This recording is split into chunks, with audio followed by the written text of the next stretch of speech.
Point and arc velocity के ऊपर। तो अभी जिन सवालात की तरफ पढ़ रहे हैं इनका ताल्लुक जो है पॉइंट एंड आर्क वेलोसिटी के साथ है। देखिए जैसे ये सवाल है, if following changes are observed, annual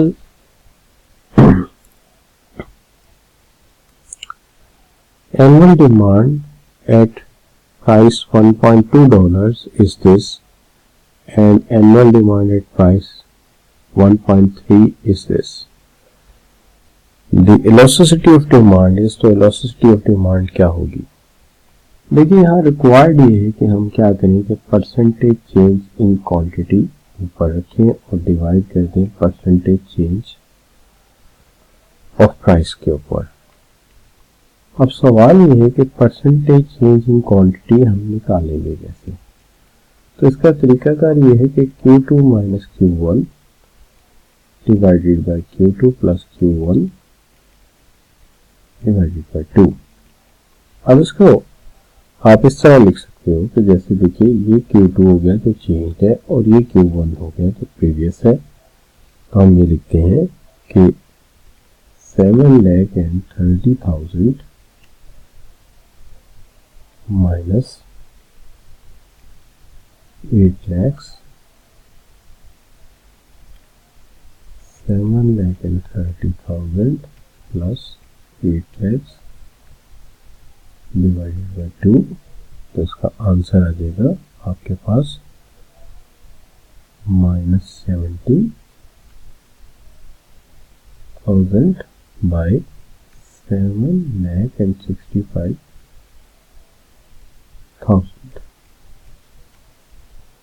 जो सम ऑफ ओके बन जाएगा -0.0915। दूसरी तरफ आप ले लेंगे percentage change in price. P2 minus P1 divided by P2 plus P1 divided by 2 means 1.3 minus 1.2, 1.3 plus 1.2 divided by 2। तो ये हो जाएगा आपका 0.1 by 0.08 and that is 0.1 by 1.25। Answer इसका जाएगा वो 0.08। लिहाजा हम इसी फॉर्मूला में यानी percentage change in quantity by percentage change in price में से पुट कर देते हैं -0.0915 बाय 0.08। तो ये आ जाएगा आपका -1.14। माइनस इग्नोर हो जाएगा और आपका आंसर बन जाएगा more than unity and that is point A.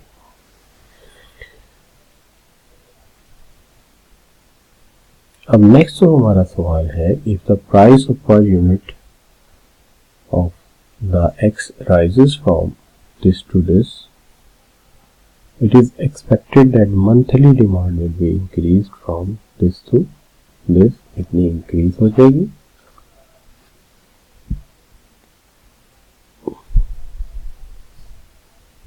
अब इस मकसद के लिए आप इसी प्रोसेस को रिपीट कर सकते हैं यहाँ पर भी। तो आप रिपीट करेंगे तो आपका आंसर जो आएगा वो यहाँ पर ये गिवन है। So this will be your answer and C option will be correct option. अब इससे हम आगे बढ़ते हैं। तो ये सवाल है जिसके अंदर आप ये कहते हैं कि a shop sells 100 shirt each month at a price. A shop sells 100 shirt each month at price 20. When the price is increased up to 24, the total revenue is increased by 14% within the range does the price velocity of demand lie। इसमें से किस range में लाई करती है। देखिए यहाँ हम थोड़ा सा काम कर लेते हैं सवाल से कि हम ये कहते हैं कि जब प्राइस थी P1 यानी $20 पर शर्ट तो 100 शर्ट बिक रही थी। इसका मतलब है कि टोटल उस वक्त जो रेवेन्यू था वो $2000 था। अब प्राइस जो है जब की गई $24, तो रेवेन्यू में जो है वो इंक्रीज आया कितने का, तो इंक्रीज आया रेवेन्यू में आपके, that is you can say revenue में इंक्रीज आया 14% का। तो 2000 का 14% होता है 280। तो 2000 plus 280 it will equal to 2280। तो यहाँ पे आके रेवेन्यू हो गया 2280, 2280। अब इसको अगर हम डिवाइड कर दें 24 पे तो ये आ जाता है 95, प्राइस होगी 95। इसका मतलब है, सॉरी क्वांटिटी होगी 95। इसका मतलब ये है कि प्राइस 20 थी, तो ये P1 हो गया, ये P2 हो गया। क्वांटिटी ये Q1 हो गई और ये क्वांटिटी Q2 हो गई। अब हम इसे फॉर्मूले में ले जाते हैं। परसेंटेज इन क्वांटिटी होगी Q2 minus Q1 divided by Q2 plus Q1 by 2 means 95 minus 100, 95 plus 100 divided by 2, तो ये आ जाएगा आपके पास माइनस 0.0512। तो फिर हम परसेंटेज चेंज इन प्राइस भी निकाल सकते हैं। P2 minus P1, P2 plus P1 divided by 2 means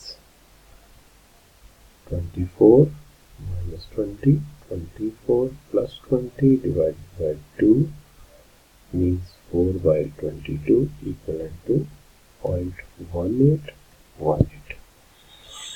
अब हम ये कर लेते हैं percentage change in quantity by percentage change in price, that is minus 0.512 divided by 0.1818 equivalent to minus 0.28। तो minus 0.28 जो है वो हमारे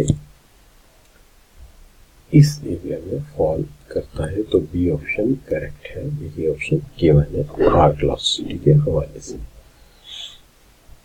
अब यहाँ पर आपको ये याद रखना पड़ेगा कि आर्क वेलोसिटी से मुराद है डिमांड कर्व के दो वाज़ेह पॉइंट के दरमियान वेलोसिटी, जिसके लिए हम इस फॉर्मूले को इस्तेमाल कर रहे हैं।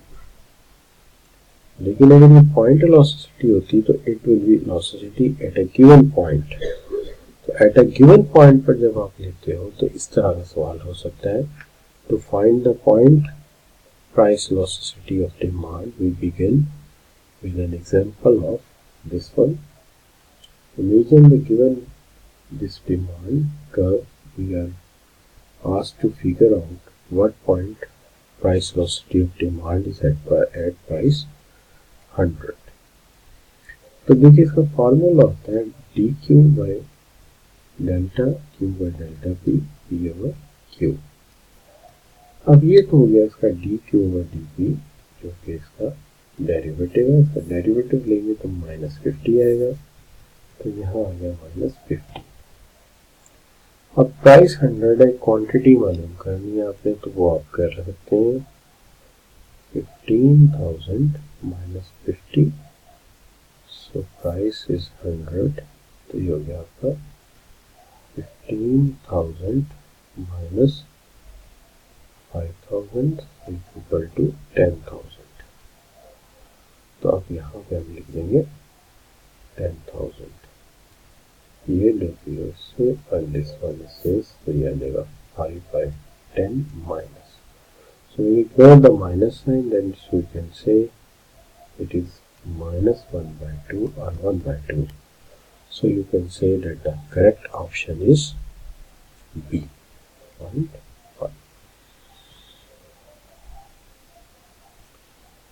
तो हम रिपीट कर लेते हैं। पहले जितने भी सवाल किए उनमें दो पॉइंट्स के दरमियान हमने गैप देखा, तो उसको हम कहते हैं आर्क वेलोसिटी।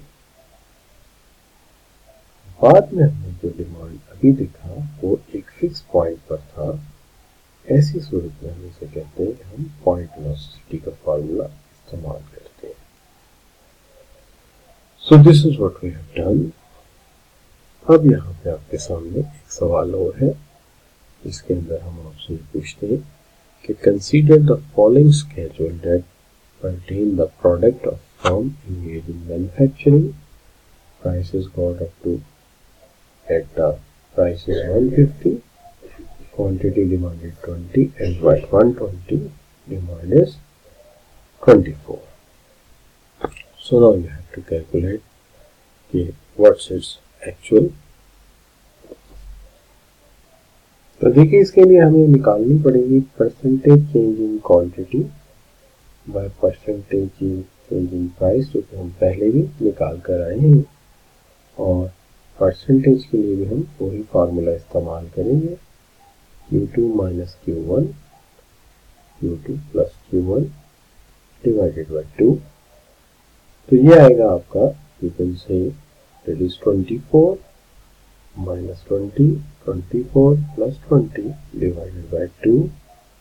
तो ये आएगा आपका माइनस, ये आएगा आपका सॉरी 0.1818। मैं रिपीट करता हूँ, ये आएगा आपका 0.1818। तो यहाँ क्वांटिटी आ गई 0.1818। अब रहेगी percentage change in price P2 minus P1, P2 plus P1 divided by 2। तो ये होगी आपकी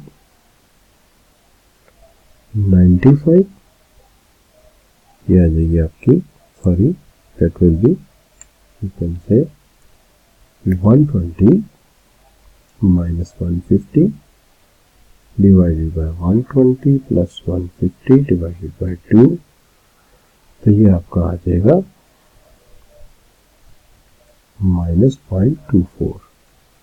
तो यहाँ हम पुट कर देते हैं माइनस 0.24, आंसर आ जाएगा हमारा माइनस 0.75।